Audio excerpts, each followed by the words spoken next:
नमस्ते, मैं doctor Zuber Khan, assistant professor geography, government college Bundi. आप सभी का स्वागत करता हूं बीए पार्ट द्वितीय वर्ष भूगोल की कक्षा में। इस कक्षा में हम भूगोल के द्वितीय प्रश्न पत्र राजस्थान भूगोल का अध्ययन करते हैं। पिछले वीडियो में हमने राजस्थान के भौतिक प्रदेशों के बारे में अध्ययन किया और जाना कि राजस्थान को मुख्यतः 4 भौतिक प्रदेशों में बांटा गया है। पश्चिमी मरुस्थलीय प्रदेश, अरावली का पर्वतीय क्षेत्र, पूर्वी मैदान और दक्षिणी पूर्वी पठारी प्रदेश। पिछले वीडियो के पार्ट 1 में हमने अध्ययन किया पश्चिमी मरुस्थलीय प्रदेश के शुष्क व मरुस्थलीय क्षेत्र का, जिसे हमने मरुस्थली का। आज हम पश्चिमी मरुस्थलीय प्रदेश के अर्ध शुष्क मरुस्थलीय प्रदेश या बांगड़ प्रदेश का अध्ययन करेंगे। यह क्षेत्र 25 सेंटीमीटर वर्षा रेखा के पूर्व तथा 50 सेंटीमीटर वर्षा रेखा के पश्चिम में स्थित क्षेत्र है। भौगोलिक दृष्टि से इसके पश्चिम में रेतीला मरुस्थलीय क्षेत्र पाया जाता है तथा पूर्वी भाग में अरावली पर्वत श्रृंखला पाई जाती है। इस प्रदेश को धरातलीय विविधताओं के आधार पर निम्नलिखित 4 उप विभागों में विभाजित किया जा सकता है। जैसा कि आप देख रहे हैं यहाँ मानचित्र में और सामने आया है। पहला प्रदेश लूनी जवाई का बेसिन, ये वाला प्रदेश लूनी जवाई का बेसिन है। दूसरा प्रदेश है नागौर की उच्च भूमि, ये बीच का प्रदेश नागौर की उच्च भूमि है। तीसरा प्रदेश है शेखावटी प्रदेश, ये वाला प्रदेश शेखावटी प्रदेश है। और चौथा प्रदेश घग्गर नदी का मैदानी प्रदेश। पहला प्रदेश हम लूनी जवाई का बेसिन लेते हैं। इस क्षेत्र का निर्माण लूनी व उसकी सहायक नदियों द्वारा होता है, अतः इसे अंतः अपवाह क्षेत्र भी कहा जाता है। अंतः अपवाह से तात्पर्य ऐसे अपवाह से है जिसमें नदी का जल सागर या महासागर तक नहीं पहुंच पाता, अर्थात नदी उद्गम स्थान से प्रवाहित होती है और प्रवाहित होते होते वह स्थलीय भागों में ही समाप्त या विलुप्त हो जाती है, वो सागर या महासागर तक नहीं पहुंच पाती। इस प्रकार की नदियों की अपवाह को अंतः स्थलीय अपवाह कहा जाता है। राजस्थान के पश्चिमी भाग में इस प्रकार की अधिकांश नदियां इसी प्रकार की मिलती हैं। लूनी नदी अजमेर के दक्षिणी पश्चिम में अरावली पहाड़ियों से निकलकर दक्षिण पश्चिम की ओर प्रवाहित होती है। इसकी अनेक सहायक नदियां जैसे खारी, जवाई, लीलड़ी, सुकड़ी, पश्चिमी बनास आदि अरावली के उत्तर पश्चिमी व पश्चिमी तीव्र ढालों का जल लेकर लूनी नदी के पश्चिमी किनारे पर आकर मिलती हैं। लूनी बेसिन प्रदेश का अधिकतम विस्तार 24 डिग्री 35 मिनट से 26 डिग्री 50 मिनट उत्तरी अक्षांश व 70 डिग्री 45 मिनट से 74 डिग्री 45 मिनट पूर्वी देशांतर के मध्य पाया जाता है। इस क्षेत्र का क्षेत्रफल 57,060 वर्ग किलोमीटर है। इस क्षेत्र की स्थलाकृतियों में तीव्र ढालों वाली पहाड़ियां तथा विस्तृत कांपीय मिट्टी के मैदान पाए जाते हैं। पश्चिमी कांपीय मैदान और पादगिरी के दक्षिणी पश्चिमी भाग में पवन द्वारा लाई गई बालू के जमाव से ढके हुए हैं। अरावली श्रृंखला के पदिये तथा लूनी नदी के बीच का क्षेत्र काफी उपजाऊ है, लेकिन पश्चिम की ओर आगे कांपीय दोमट मिट्टियां कई स्थानों पर थार की रेतीली मिट्टी में बदल जाती है और ये उपजाऊ नहीं रह जाती।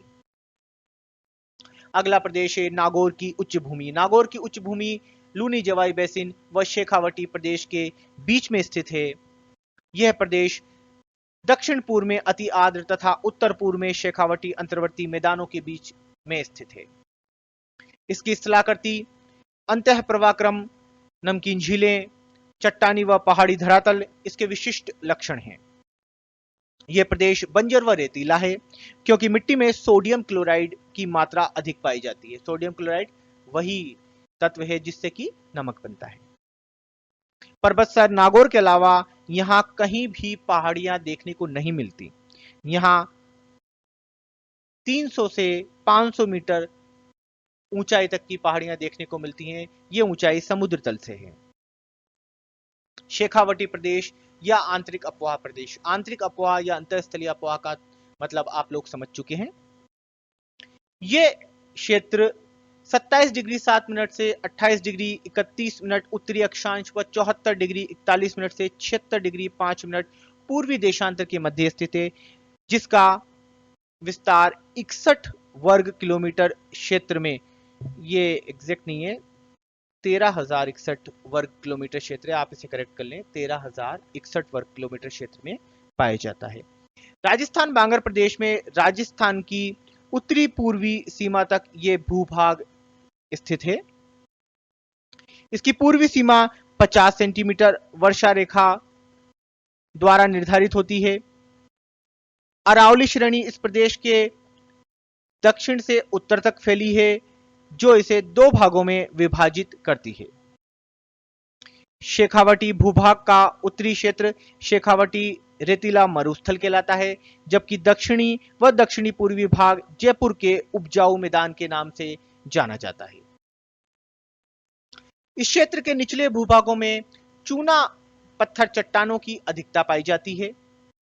फलस्वरूप यहाँ पर भूमिगत जल प्राप्ति के लिए कच्चे व पक्के कुओं का निर्माण किया जाता है, जिसे स्थानीय भाषा में जोहर कहते हैं।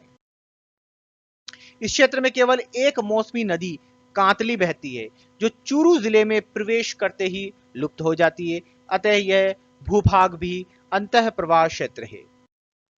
लूनी बेसिन के उत्तर में अंतः स्थलीय प्रवाह का मैदानी क्षेत्र है, जो शेखावटी क्षेत्र के नाम से प्रसिद्ध है। बालू पहाड़ियां एवं असंख्य निम्नगत गर्त इस प्रदेश की विशिष्ट भू आकृतियां हैं।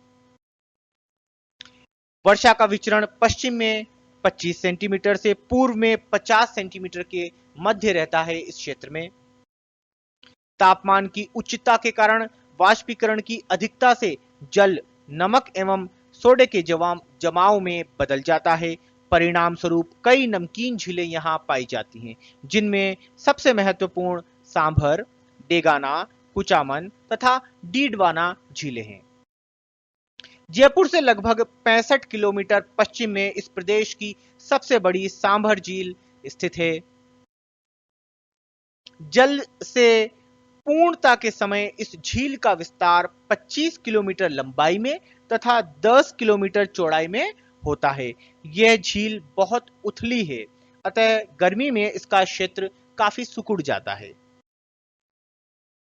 सांभर झील में नमक का अंश जल की ऊपरी सतह से 3.7 मीटर तक ही सीमित रहता है और ऐसा अनुमान है कि इसकी ऊपरी सतह में नमक का औसत अंश 5 करोड़ टन है। इस झील से प्रतिवर्ष 2,50,000 टन नमक का उत्पादन किया जाता है। दक्षिणी पश्चिमी हवाओं द्वारा कच्छ के रन से नमक इस मैदानी क्षेत्र में लाया जाता है। वर्षा का जल नमक के कणों को इन उथले गर्तों में जमा कर देता है, जो वाष्पीकरण के कारण बाद में यहां जम जाते हैं। डीडवाना के लगभग 3 से 5 किलोमीटर दक्षिण पूर्व में डीडवाना नमक झील स्थित है तथा कुचामन झील कुचामन सिटी से 8.5 किलोमीटर दक्षिण में स्थित है। इन बड़ी झीलों के अतिरिक्त संपूर्ण क्षेत्र में नमक के अनेक जमाव पाए जाते हैं, जो ग्रीष्म काल में पूर्णतः शुष्क हो जाते हैं तथा ऊपरी सतह पर नमक की एक पपड़ी जम जाती है। घग्गर का मैदानी क्षेत्र अर्धशुष्क मरुस्थलीय प्रदेश या बांगड़ प्रदेश का सबसे ऊपरी भाग है। घग्गर का मैदानी प्रदेश, यह प्रदेश घग्गर तथा सतलज एवं प्राचीन सरस्वती आदि नदियों द्वारा लाई गई कांप मिट्टी से निर्मित प्रदेश है। घग्गर का मैदान हनुमानगढ़ व श्री गंगानगर जिलों के 75% भाग को घेरता है। प्राचीन समय में हिमालय से निकलकर अनेक नदियां इस क्षेत्र में प्रवाहित हुआ करती थीं, जिनमें सरस्वती व यमुना सबसे ज्यादा प्रमुख थीं। धीरे धीरे जलवायु विषमता के कारण यह प्रदेश एक रेतीले मैदान बनकर रह गया। इस प्रदेश में घग्गर के अलावा कोई नदी नहीं है। इस प्रदेश के पाट को राजस्थान में नाली के नाम से जाना जाता है। वर्तमान में गंग नहर, इंदिरा गांधी नहर का पानी सिंचाई के रूप में उपलब्ध होने के कारण यह राजस्थान का प्रमुख कृषि उत्पादक क्षेत्र बन गया है।